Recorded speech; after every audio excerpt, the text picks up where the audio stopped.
Ready to bridge your crypto worlds and move funds seamlessly from Coinbase to Phantom? First, fire up your Coinbase app and make sure you're logged in.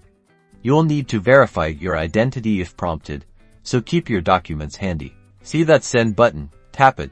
We're getting ready to send some crypto over to your Phantom wallet. Now, select the cryptocurrency you want to transfer, ideally Solana Sol for the fastest and cheapest transactions on the Solana network.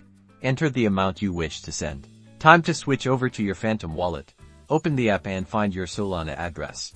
It's usually at the top of the screen, easily copyable. Tap that little copy icon next to your address to copy it to your clipboard.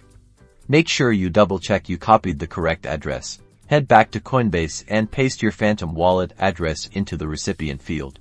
Triple check this address. Sending to the wrong address means your crypto is gone forever.